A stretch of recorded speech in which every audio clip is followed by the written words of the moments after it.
Okay, welcome back.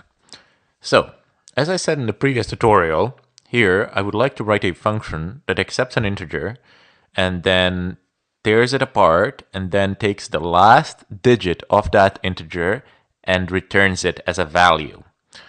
So the conceptual solution for this is, in order to get the last digit of the integer, is to use the modulus operator, and this operator will give the remainder of the integer division. By default, the C++ number system is decimal number system, that is. So to get the last digits, we will perform the modulus operation with, for example, with 10. Yes, because it's a decimal system, so hence we will use number 10. Anyway, let me just give you an example of this in the form of a pseudocode. So let's say we have 1, 2, 3, and then modulus 10. What will be the result of this? Well, 10 times what is 123? Well, 10 times 12 is 120, and the remainder is 3, equals 3. So 3 is the last digit of the integer 123, yes? And for example, if you have a number 4325, and if you take a modulus of this, I don't know, just some random number, and if I do a modulus 10, what shall this be equal to? Well, it's 4325. We are looking for number 5, yes? So 10 times what is 4,325? Well, 430, something like that. 430, that would be 4,300. 432 would be 4,320. So the remainder will be 5. We cannot go above that because it will exceed. It will be a greater number. We'll get a greater number then. It's 5. Let's just do like 12 modulus 10. This is going to be equal to 2. And if I do what if we have a single number? What if it's just one digit? Not a single number. What if it's just one digit number? So if I type in, for example, 7 modulus 10 equals, what shall this be equal to? We're looking for the last digit of the integer 7. What is well, the first and the last digit is, of course, 7, but what will be the result of this? Well, you can calculate the modulus on your own. It's fairly simple. If you, for example, want to divide 7 by 10, what is the number that you can use? Well, you cannot multiply 10 with 1 to get 7, because then you will get 10. The next number that you can use is 0. So 10 times 0 is 0. The remainder will be 7. So you will get 7 in the end. This example does require some understanding of math, but it's really not that complex. If you don't have the best understanding of modulus operations, just go ahead and type it in your favorite search engine on the net, and you will get like a lot of results. So just read one of them that's relatively legit, from a relatively legit source, and you will be able to understand it if you haven't already. I mean, it's a fairly simple concept. There's nothing really that complex about it. So, in accordance with this pattern, in order to get the last digit of a number, we need to perform the following operation. So, there will be some number, and then we shall take the modulus of that number, and the result of this will be the last digit of that number. The point of this example is not to show how to get the last digit, by the way, but to show a function that actually returns something. So we will get a returning function. Let's go ahead and remove this. And now that we plan on adding more and more functions, I would go ahead and recommend to do the following. So we're just going to go ahead and prototype our functions, and we're going to place them above the main as declarations, and down below we will have bodies. So let's just Control-C this and place it below the main like this. And then we can go ahead and safely delete the body here completely. Okay, So this is completely legitimate thing to do. Create the body of a function here and declare a function here. So declare it here, so that it can be actually used in the main prior to actually creating the body of the function. Keep that in mind. You won't be able to do it. You won't be able to use the function unless you have a declaration up above, unless you have prototyped it up above like I have here, and then you can create the body for it down here. It's a fairly simple concept. Why are we doing this? Well, when you have like 100 functions, you want to have a list of prototypes here and bodies down below, because if you have 100 functions and the bodies are up here, you will find it very difficult to manage them. If you need to modify something, and if you need to go from one function to the next, and if you need to see which functions are used for what, etc., it'll be far more difficult to do it. Like this, when you have a list of prototypes and down below you have the functions, it is far more convenient, and the code is cleaner, nicer, easier to read, and especially it is much easier for you to code as well. So let's go ahead and start creating functions with return values. Let's go ahead and let's create this one, int get last digit. Okay, there will be some sort of a constant int. So in this function, we will declare n as a constant since it won't be changed. Remember the rule from the previous tutorials. Everything should be a constant unless we want to make some changes. So const int n. Unless you know for sure that you're going to change something, unless you know for sure that the value of something is going to change,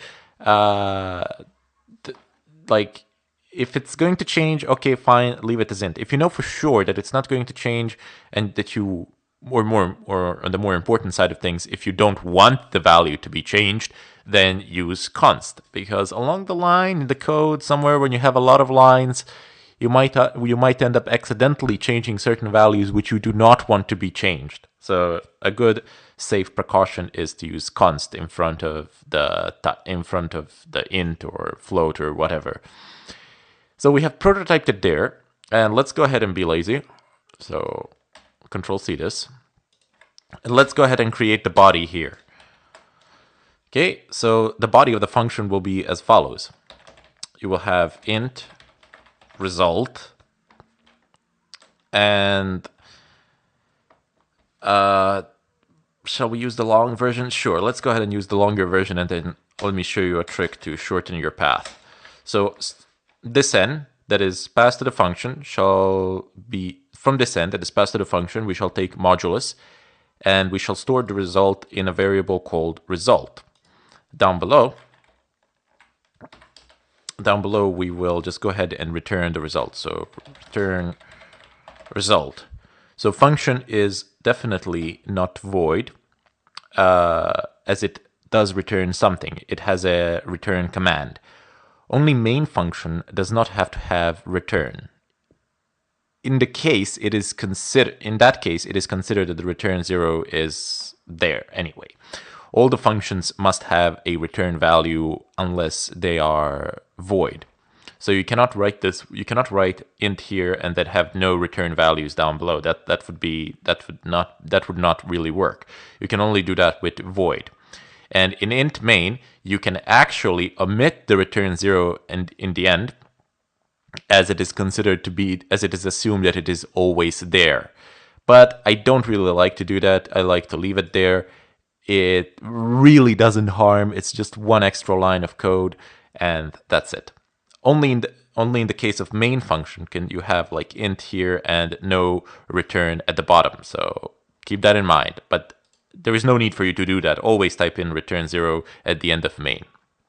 It can save you some headache, or it could have saved you some headache before. I'm not sure about today with the standards. Will it actually cause any problems ever in any case? But it does no harm to actually place it there. Anyway, let's go back to this function. So this is definitely a functional one. This is definitely functional. We can actually run the program. It won't do anything because we haven't actually called it in the main. We will have the old thing running. Int result. What is the problem? Did I misspell this? No, I did not. Well, it's not used error. What is the error? That's oh, right, colon.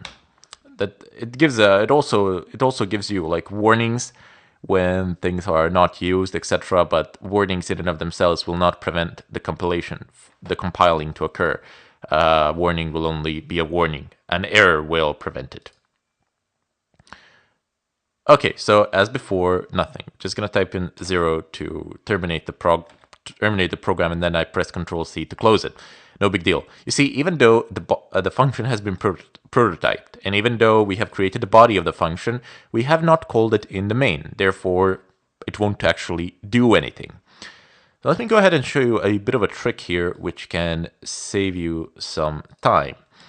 We're going to leave this as it is, but you can also type, and we're going to delete it, but you can also type in return and modulus 10. So isn't this simpler than writing this entire thing? And plus, you have an extra variable that you have declared here. So you're taking extra memory space. So you can basically just compare these two statements. They have the same effect. So this has the same effect as this in terms of the purpose of the function. But in terms of used up resources, in terms of lines of code, these two are definitely not the same. This one down below is far more efficient. So we can just go ahead and delete this and leave this one line here, which will take the modulus and it will return it from the given number. It will take the modulus with number 10 from the given number, and then it will return the value.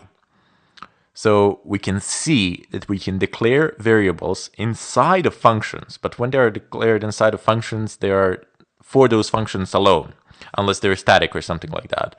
So parameters themselves are basically variables. These variables are called local variables. So the fact that I have declared int result or int constant n, etc., those are all considered to be local variables, and they can only be seen inside of the given function. When the function terminates, these variables cease to exist. For example, in the first function, in the first example of this, we had return result, right? Here, let me just press Control Z to bring it up for you. Come on. Yep, there we go. So we had return result, right? This is the first example of this function which we have done. And the variable result will cease to exist when the function terminates. So upon the termination of this function, this variable will cease to exist. So you call this function in main, it does something for you. It basically returns the last digit of an integer. It terminates, that's it. The function will terminate upon the execution of the return statement down below. Okay, let's go ahead and actually use this function. So just go ahead and delete this.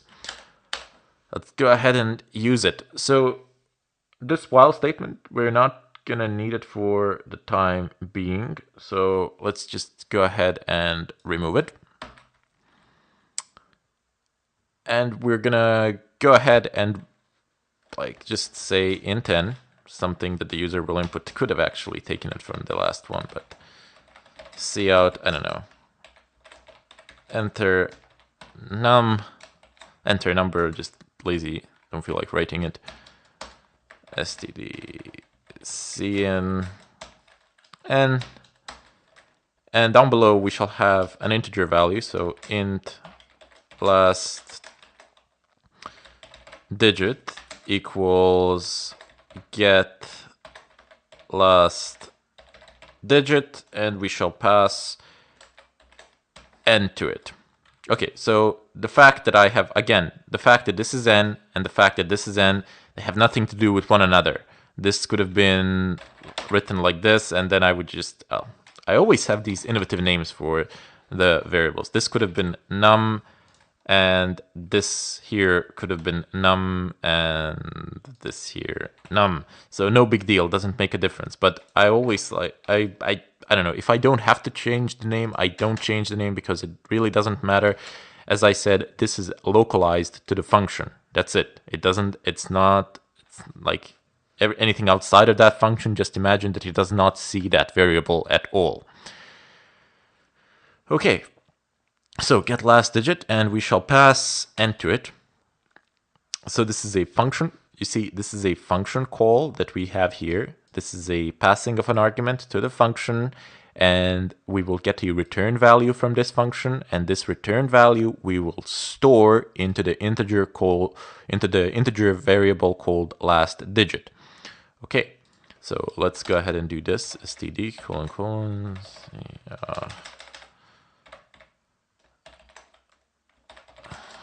okay, so last digit, last digit of, let's put it like this, of number n is, okay, and let's just, I don't know, I guess I'm a perfectionist in a lot of things, so I don't allow any shenanigans. That's why I try to make it as neat as I can. So last digit, std, and L. Okay. So we're printing out the statement like a string, last digit of, and then space, and then we're gonna have the number the user entered, and that will be passed to the function, and then the function will return the last digit from that integer, and that will get stored into the variable last digit, and then that variable will be printed out on to the screen. So let's go ahead and run it. Okay, so enter number. So 110. So 0 should be returned. Yep, last digit of 110 is 0. Okay, so we can run it again. It's like 11777. Yep, 3 should be the last number. Oh, wait, last digit of 2147.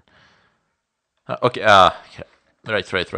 Needs to be smaller than that. So 333333244, something like that. So 4 should be here. Yep, there we go. 4 should be here. If you want to use like really big integers, something like that, then you have to use special libraries for that, and you need to not only that, but I've also explained before, there's like long int and long int, etc. So there is a limit here. Not sure what the limit actually is. You can find that in C++ documentation on the net, but there definitely is a limit to the size. Okay, so let's go ahead and close this. It will definitely return the last digit of pretty much any integer within the range, within the size range of int, and that will be printed out onto the screen. Okay then, so I'm gonna go ahead and bid you farewell here, and we shall see each other in part 3, where we will go ahead and just create another function and place it here. So I'm not going to delete any of these for the time being anyway. I'm just going to leave them as it is so you can see how they amass and gain in numbers, and how is it practical to have them like prototyped here and then bodies created down here. Of course, you could have just created all the bodies up here as well. Anyway, bid you farewell and hope to see you in the follow-up.